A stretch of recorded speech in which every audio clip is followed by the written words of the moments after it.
Jekta muna tayo po mga kababayan. Padala ni Rylan Camaro ng Valenzuela City. May mag-asawa mga kababayan. Nagtatanong yung lalaki sa kanyang asawa. Sabi ng lalaki po sa kanyang asawa, "Mahal, bakit ang bait mo sa akin? Madalas niya kapag inaaway kita, hindi ka man lang anya lumalaban sa akin. Minsan nga, sinasadya kong awayin ka. Minumura kita nang walang dahilan. Pero anya nagtataka ako, ganun pa din. Hindi ka nagagalit sa akin. Ano ba niya ang sikreto mo, mahal? Bakit nakokontrol mo yung sarili mo sa akin? Na wag magalit despite anya sa mga ginagawa ko sa'yo? Sabi ng asawang babae, simple lang, mahal. Ang ginagawa ko anya, naglilinis na lang ako ng banyo natin. Sabi ng lalaki, ano naman ang koneksyon nun, mahal? Naglilinis na lang ako ng banyo, lalo na ng kubeta, gamit yung toothbrush mo.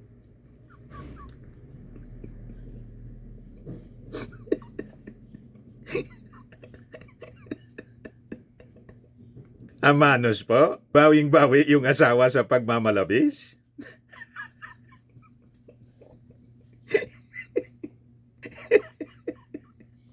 Kaya pala hindi napipikon mga kababayan kahit inaaway, pinagmumura yung babae. Wala lang, parang wala lang. Kontrol na kontrol yung kanyang sarili. Kasi naglilinis na lang siya ng banyo gamit yung toothbrush ng lalaki. Yun ang ginagamit sa kubeta.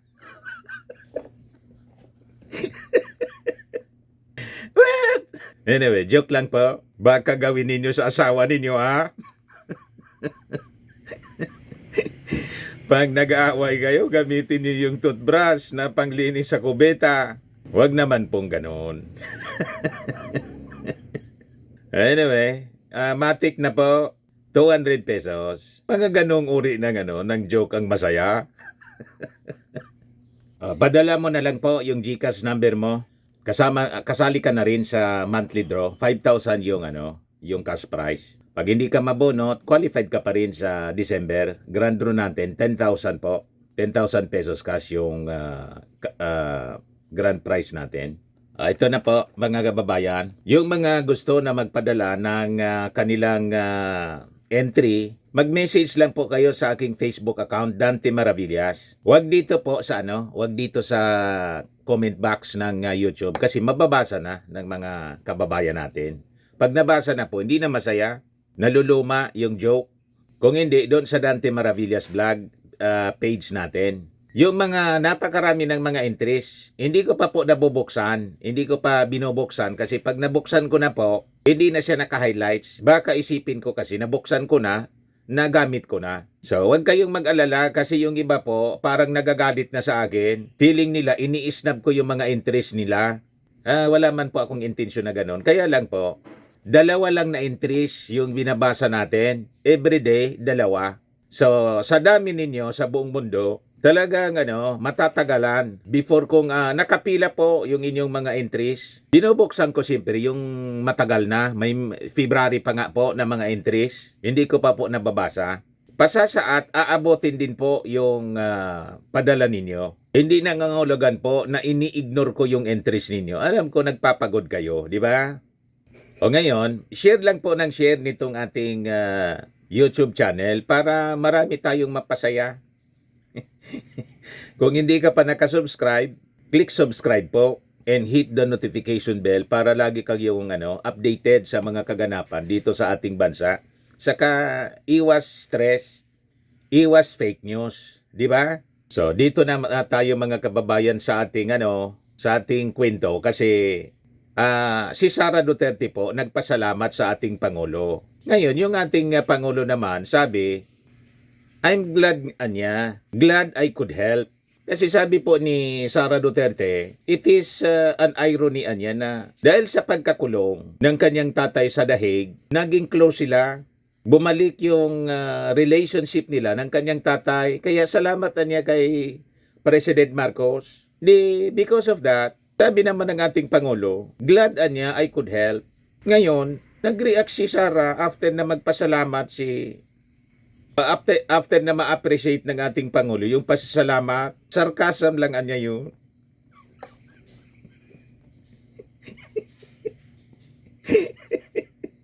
Ito talagang si Sara Duterte. Na-appreciate na po yung pagpasalamat ninyo. Binawi ba ninyo? Hindi man pala si Zero yung iyong pagpapasalamat sa ating Pangulo na nagkasundo na kayo ng tatay ninyo dahil sinorender yung tatay ninyo sa ICC. Laban bawi, sarcasm daw. Ang tingin ko naman po, sarcasm din naman yung naging response ng ating Pangulo. Ikaw talaga niya, Mr. Iyon man talaga po ang basa natin. Ibigay ko sa inyo yung unang kwento para masubaybayan ninyo, lalo nung yung mga hindi pa ito alam. Pero marami nang nakakaalam nito. Pero for the sake of presentation with clarity, ibigay ko muna sa inyo yung unang statement ni Sara Duterte. Tapos yung response ng ating Pangulo. Ito si Sara sa pagtatanong ng mainstream media doon sa The Hague. Reflections nyo, mo, ng pamilya since this thing happened. I'm sure in one of the moments you're thinking of something. If you could share. I'm Mo bigay gani. I, Wala ako sira. I think that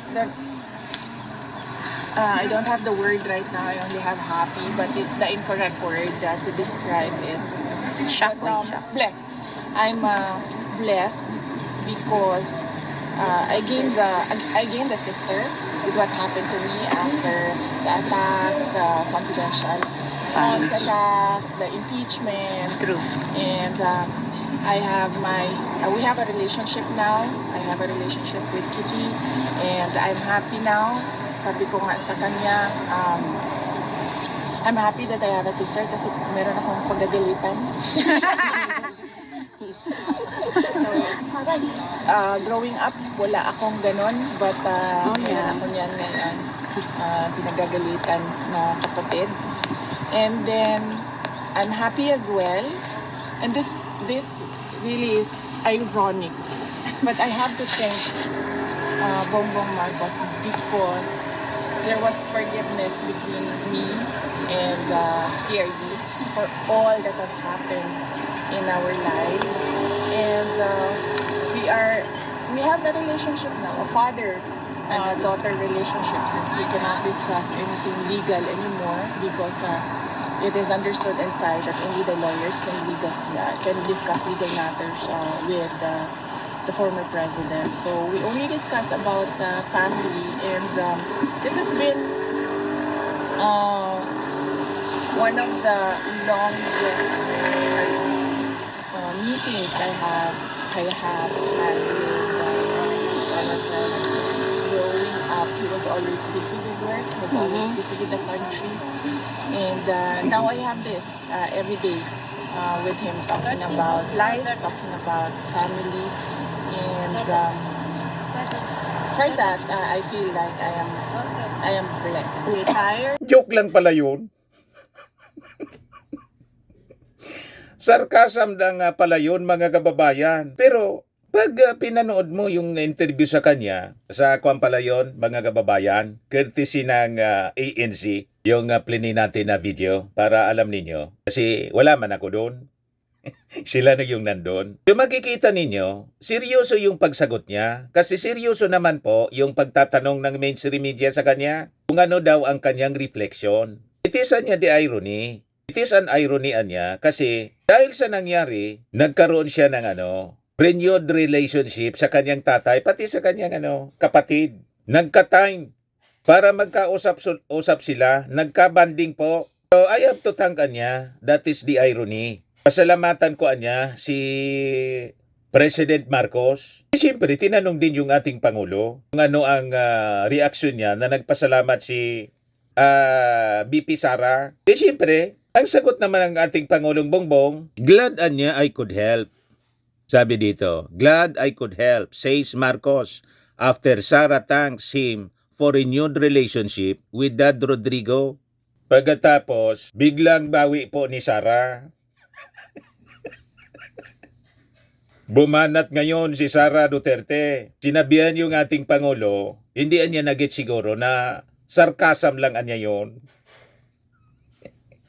Kaya sabi ko sa inyo mga kababayan, pag tinanong ninyo si Sara, wag na kayo, yang mga Duterte po, wag na kayong maniniwala na ang kanyang sinasabi ay totoo. Kasi pag naniwala kayo na totoo ang kanyang mga sinasabi, talo kayo. Kasi po, laging double speak sila, double talk. Unstable kasi yung pag-iisip mga kababayan ng mga Duterte. Yan sabi ni Sara. BP Sara says President Marcos did not understand sarcasm on gratitude for renewed relationship with Dad Rodrigo. So pinalalabas niya yung ating Pangulo, bobo, kasi naniwala sa kanya. Inappreciate yung pagpapasalamat niya na sarcasm pala. Hindi man totoo. Isang panunuya, ang ibig sabihin sa Tagalog, panunuya, pang-insulto, mocking a person. Yung kanyang pagpapasalamat na yung kanyang tatay pinakulong. Ina-accuse niya na ang dahilan ng pagkakulong ng kanyang tatay si PBBM, in which case hindi man po totoo. Ang nagpakulong, mga kababayan, kay Digong, yung mga complainants na nag-file ng kaso 2017 pa. Nagkataon lang na nilabas ang warrant of arrest ng ICC through Interpol panahon ng ating Pangulong Bongbong Marcos. In which case, we have obligation to cooperate. Sinisisi ngayon ni Sara Duterte. Gustong mangyari niya, proteksyonan yung kanyang tatay. Paano po proteksyonan nga yung kanyang tatay na walang tigil sa pagbabanta? Sa administrasyon ng ating Pangulong Bongbong, araw-araw tinatawag na bangag at siya mismo pinagbantaan yung ating Pangulo. Asa pa sila na pipigilin ng ating Pangulo ang warrant of arrest na inisyu ng ICC.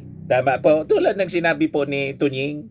Ulitin natin yung pag-uusap ni Katunying tapos ni Jerry Baha. Ayan ba? Hindi naman talagang pigilin ng Pangulo yan eh. Oo. Yung arrest warrant na yan, ICC man yan o Interpol. Kaya lang, meron ka ba naman kang konsolasyon na pigilin yung arrest warrant, walang lubay ang mga Duterte, katitira sa'yo. Isa pa yun. Ba't ka naman Ayun, gagawa ng mabuting araw-araw ay tinatawag kang bangag, Ayan. adik, Oo. diktador, Pagpaplanuhan ka bang ipapatay? paplanuhan ipapatay, tapos ipagtatanggol mo ba yan? Parang tama, sabi, kung ba sabi siya, ko, okay, iba rin talaga pag may kausap ka ibang tao eh. Yan din naman yung binabanggit natin nung nakaraan na parang nag-extend ka na reconciliation, helping hand. Iniaabot mo, pero inaabot mo yung kamay, tinataga yung kamay mo. Na sinasa. Ba't mo kami aabotin? Bangag ka. Adik ka. Adik ka. Ngiwi ka.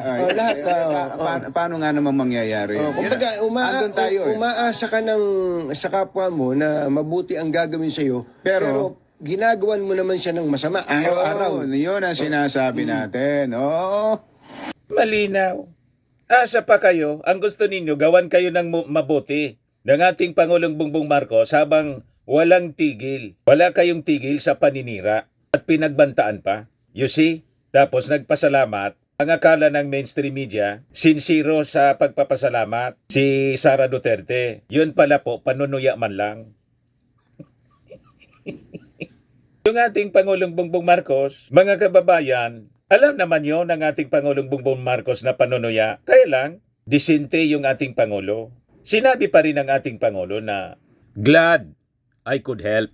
Pero sa totoo lang mga kababayan, dapat talaga magpasalamat si Sara. Bakit? Sa pamamagitan ng pagkakulong ng kanyang tatay, doon nila marirealize ang kanilang kamalian. Finally, matuldukan yung kanilang pagmamayabang. Matuldukan yung kanilang pagmamalabis. And that is good. Hindi lang para sa kanila, kundi para sa ating bansa. Yan sabi ni Sara rito. Hindi niya siguro naintindihan na ang duty and obligation niya ay para sa bayan, hindi para sa ayusin ang mga personal na problema ng mga pamilya. The sarcasm was lost on him, BP Sara told reporters when asked to respond to Marcos' statement of glad I could help, as relayed by Palace Press Secretary, Press Officer Undersecretary Claire Castro on Thursday. Nakita na ninyo, mga kababayan. Kaya matuto tayo na pag galing po sa Duterte, pamilya Duterte ang statement, huwag kayong naniniwala. Kasi madalas ang kanilang statement po, kasinungalingan, hindi man totoo. Tulad ng kanyang admission ngayon na it is just a sarcasm. Yung kanyang pagpasalamat ay isang sarcasm. Ang ibig sabihin, panunuya. Tinutuya niya yung ating Pangulong Bongbong Marcos. Kasi sa kanilang paniwala, ang nagpakulong sa kanyang tata yung ating Pangulo. Na hindi man po totoo kasi hindi man po yung ating Pangulo ang nagkaso sa kanyang tatay, kundi yung mga biktima ng EJK. Nagkataon yung warrant of arrest, nilabas ng ICC through Interpol, panahon ng ating Pangulong Bongbong Marcos. At sabi ni Jerry Baha, yun ang real talk na sinasabi. Pwede naman talagang pigilin. Pagbantaan mo ba naman yung ating Pangulo, tapos tawagin mo araw-araw, bangag, bangag, bangag. Ano kanya yan tutulungan? Mga abusado kasi po. Ngayon, ang latest na balita ngayon, tinanggal na dinisolve na mga kababayan yung security group ni Sara Duterte. Yan ang balita ngayon sa Manila Times, Vice President Security Group disbanded, sabi ni General Browner. Ito ang mga consequences ng kanyang mga maling aksyon, lalo yung pinagbantaan mga kababayan yung ating Pangulo. Siyempre, alangan man po na bibigyan ng pagkakataon ng ating Pangulo na i-threaten siya, dinisband yung Vice President Security Group. Yan deactivated by the Armed Forces of the Philippines. Sabi po ni General Browner, the deactivation comes after several members of the group were relieved over their alleged involvement in the transfer of Office of Vice President Chief of Staff, Zuleika Lopez, last year. So sabi dito sa balita, earlier, the 75 police officers assigned to Vice President Sara Duterte under the BSPG were replaced after she mentioned during a press briefing last November that she had ordered an assassin to kill President Ferdinand Marcos Jr., First Lady Lisa Araneta Marcos, and Speaker Martin Romualdez should anything happen to her. Kasi hindi po ayan ng gobyerno na maglalaban-laban po gagamitin ng Vice Presidente yung mismong armed forces. You see, na ang Commander-in-Chief, yung ating Pangulong Bongbong, dinisolve ngayon, dinisband. Mali ba yung aksyon ng ating armed forces? Siyempre, may order yan galing sa ating Pangulong Bongbong. Tama po. Kahit sino man po, gagawin, kahit si Digong, yung Pangulo, tapos i-threaten ka ng Vice Presidente, hindi yun ginawa, mga kababayan. Kung ginawa yon kay Digong ni Leni, pero malabo man na gawin yun ni Leni, walang ganong pag-ugali si Leni Robredo. Si Leni, sige lang ang daldal. Pero walang mga pagbabanta na tulad po ni Sara Duterte. Worse ang ginawa po ni Sara. So ito po, mga consequences ng kanyang mga maling aksyon and arrogance, mga kababayan. So sabi dito, a source in the armed forces showed the Manila Times a document containing General Order 196 which was issued on February 10. Another senior armed forces official speaking on condition of anonymity verified the legitimacy of the order, saying that the changes in security structure were approved at the highest levels and are part of a broader realignment within the Armed Forces security apparatus. The Armed Forces has yet to issue a statement explaining the rationale for the reorganization. The order, which was prepared by the Armed Forces Deputy Chief of Staff Lieutenant General Jimmy Larida and signed by Adjutant General Bernardo Fortes Jr., disbanded the BFSPG effective February 6. Ngayon lang lumabas po. At the same time, the Special Detail Battalion under the Armed Forces General Headquarters and the Headquarters Service Command was reorganized and renamed the Armed Forces Security and Protection Group or ASPG. The ASPG, according to the order, will provide security not only for the Vice President but other very important persons as approved by the Department of National Defense. The group will have 18 officers and 329 enlisted personnel and will be headed by a commander with the rank of colonel or captain in the Philippine Navy. The BSPG was formed in June 2022 to separate it from the Vice Presidential Security Detachment under the Presidential Security Group or PSG. Its mission is to protect the Vice President and its immediate family members. In a statement last June 2022, June 25, 2022, Vice President Duterte lauded former Defense Secretary Delfin Lorenzana and Armed Forces Chief of Staff General Andres Centino for creating the BPSG and separating it from the PSG. So Dennis Ban po, finally, tama itong mga aksyon na to kasi lantaran yung pananakot, pagbabanta ni Sara Duterte sa ating Pangulo. Alangan man matulog na lang yung ating Pangulo at pati yung ating armed forces makukompromise po. Magbabakbakan sila, nagamit pa sa political agenda. Tama po? Pero yung ating Pangulo po, ang totoong unbothered, dire-diretso lang po sa paglilingkod sa ating bansa. Sa ating bayan, taliwas sa mga sinasabi ni Sara. Siya ang hindi naglilingkod kasi nandun na siya. Laging nandun siya sa dahig. Pinapauwi na nga siya ng tatay niya. So, hindi na po makapagtrabaho. Pero sabi nga natin, mga kababayan, kahit hindi pa naaresto si Digong, hindi man magtrabaho ng maayos si Sara. Takang-taka nga tayo doon sa mga approval performance ratings ni Sara na sabi mataas pa rin. Parang talagang dinodoktor po. Baka may pundo galing sa China. Imposible po. Hindi man magtrabaho, ang trust rating mataas pa rin. Lalo yung ginawa ng publikos ni Tikia po. Alam natin na propagandista ni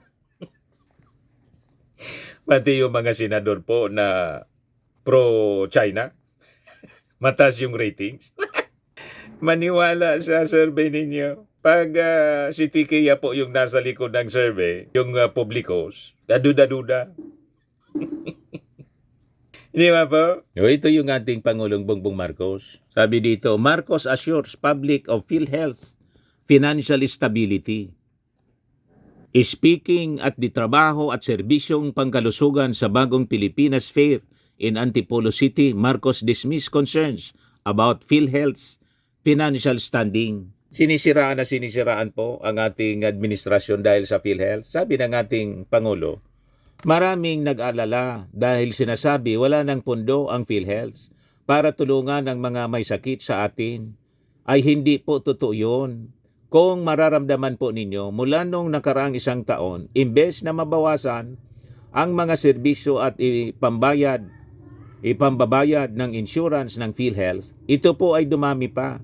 Mas lumaki ang pambayad sa insurance. Mas marami pa ang serbisyo na ibinibigay ng PhilHealth.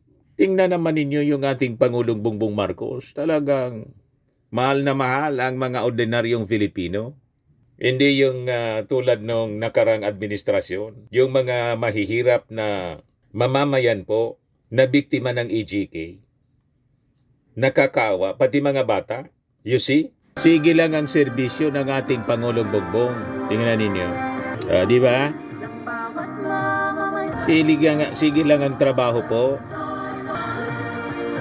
Panoorin natin at pakinggan yung kanyang Maraming salamat, Secretary Benny. mensahe.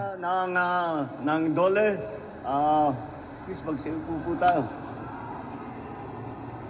Nakakatuwa po na makakita ko kayong lahat na nandito na nakapag-attend nitong aming ginagawa na tinatawag na job fair. Tawag namin yan ay job fair, ngunit ang katotohanan, hindi lamang trabaho ang dinadala, lalo na ng DOLE, pati DSWD, pati yung mga iba't ibang ahensya.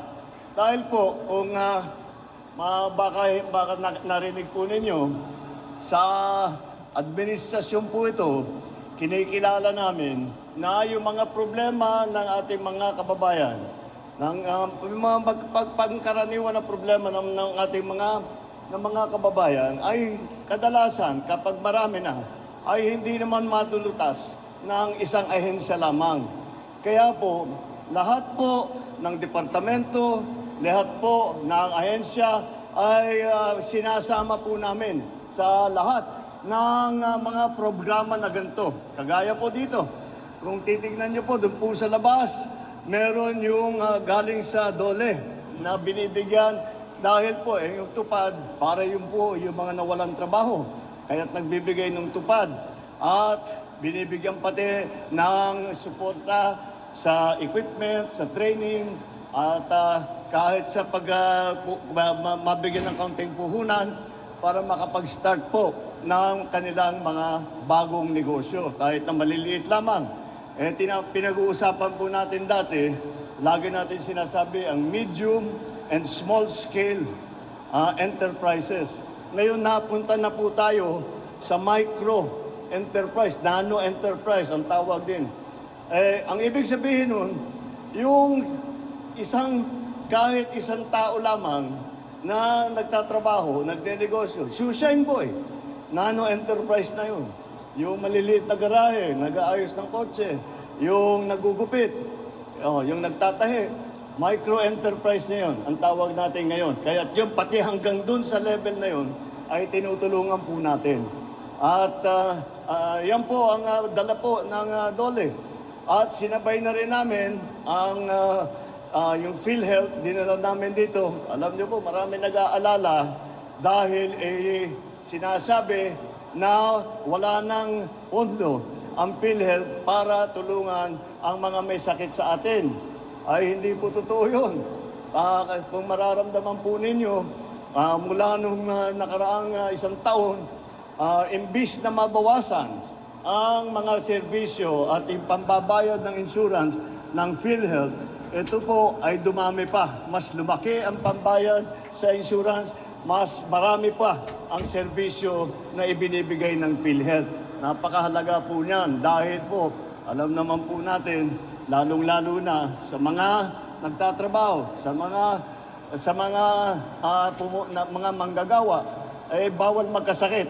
At hindi lang dahil mawawalan ka ng income, ng kita mo dahil nawala ka sa trabaho, ay napakamahal kung minsan magpagamot. Kaya nandyan po ang PhilHealth at nandyan po sila upang tanggapin lahat po ng impormasyon ninyo at ilalagay po nila sa kanilang data center at makakapagbigay po sila ng PhilHealth na ID.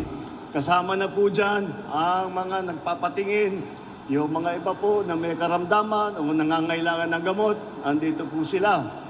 Bukod pa ron, sa DSWD naman, yung mga iba po na nandito, ay sila po ay yung tinatawag namin na graduate na sa 4Ps.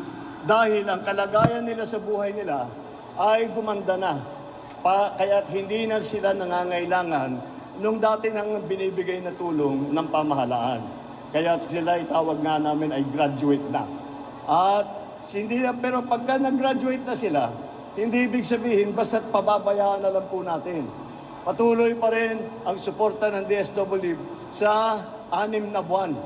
Yung 6 na buwan, binibigyan sila ng assistance, kuminsan cash, kuminsan ibang klaseng assistance upang matiyak doon sa 6 na buwan na sila ay nakapag-graduate sa 4Ps, ay sila naman ay may kakayahan makapagsimula o ipagpatuloy ang kanilang bagong hanap buhay. Yan po, kaya nandito po silang lahat. At magpapasalamat po ako dito po sa medical mission, ay puro volunteer po yan. Mga pharmacist natin, mga nurse natin, mga doktor natin, puro volunteer po sila. At sila ay nagmamagandang loob na pumunta po rito upang tulungan ang ating mga kababayan. At magpapasalamat din ako sa mga employer. At dahil yung mga employer po ay kinausap namin na makapunta rito upang yung mga nag-a-apply sa iba't ibang klaseng trabaho ay mabigyan naman ng pagkakataon. At ngayon po, dito po sa Antipolo, na nakita po natin, ilan na po?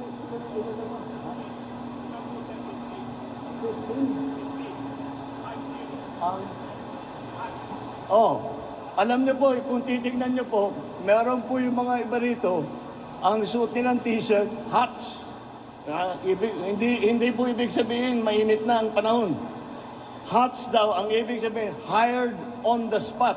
Ibig sabihin, nung sila ay nag-apply doon, sila ay nakinuha na, ngayon may pwesto na silang maganda. Kaya po, yan po ang patuloy namin ginagawa. At hindi lang po namin ginagawa dito sa Rizal, kundi sa lahat ng iba't ibang lugar sa buong Pilipinas. Kaya po nandito ang ating mga kalihim, nandito po ang mga head of agency natin, nandito ang mga RD natin, ang mga regional director sa iba't ibang departamento upang tuluyang tumulong sa ating mga kababayan. At magpapasalamat din ako siyempre sa local government. Kung hindi naman maganda ang ugnayan ng local government at saka national government, hindi po ganito ang magiging programa natin. Hindi kasing ganda nito. At mabuti naman very accommodating at very cooperative po ang ating mga local government, si Kong Dun at saka si Gong. Kaya ang sadya ko lang naman po rito ay tinitignan ko lahat po ng ganito. Yung iba po hanggat maaari ay pinupuntahan ko upang makita ko na maganda naman ang takbo. At mukha naman, dahil nakailan na tayong ganito, ay mukha namang alam na maganda na ang takbo ng sistema at nakikita natin yung mga nakakarating po dito ay kahit papano ay natutulungan ng ating pamahalaan, na national government, natutulungan ng local government, natutulungan ng mga NGO, ng ating mga volunteer. Yan po ang aming serbisyo na ibinibigay. At ito po ay panibagong sistema dahil sa ating pagkikinig sa taong bayan kung ano ang pangangailangan ng pangkaraniwang mamamayang Pilipino. Dahil yun po ang aming sineserbisyo, yun po ang aming inaalala, yun po ang aming inaalagaan. Asahan po ninyo, kahit ano pang mangyari, asahan po ninyo, nandito po kami, andito po, kung meron po kayong pangangailangan, andyan ang mga national government agency, andyan ang ating mga local government, andyan po lahat, pati yung mga volunteer, magsabi lang po kayo. Basta't alam namin, basta't kaya namin maibigay sa inyo, asahan nyo, bibigay namin sa inyo. Mabuti naman. Kaya naman ito, mabuti na lang ito yung ating mga kasama rito, napakasipag. At alam niyo po, itong ating mga department secretary, mga cabinet secretary, masasabi ko sa inyo na kahit anong oras ko pong tawagan, sinasagot ang tawag ko kahit alas 10:30 ng umaga. Kaya pare-pareho na kami hindi natutulog. Hindi bale, basta't maserbisyohan kayo na mabuti. Nandito po kami, asahan po ninyo. Maraming salamat po. Mabuhay po kayo. At itong ating programa mga kababayan, atid sa inyo nitong ating mga sponsors. Fairmax Firming and Lifting Cream. Pinapay po sa mga pulses in affected area. Mainam po ito sa mga pains at paninigas ng mga kaso-kasuan. Ito sa mukha naman yung application, anti-aging, Automax po siya. Ito ay Glow 60 mga kababayan. Whitening po siya. Made in South Korea.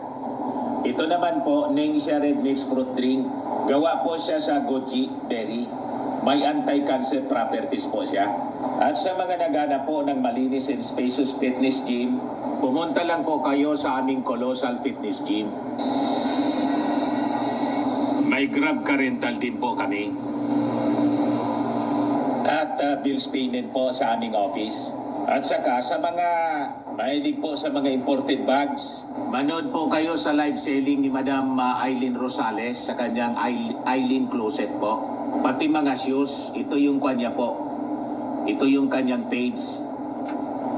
Kita ninyo, napakagandang mga online selling po siya. Si Madam Eileen Rosales.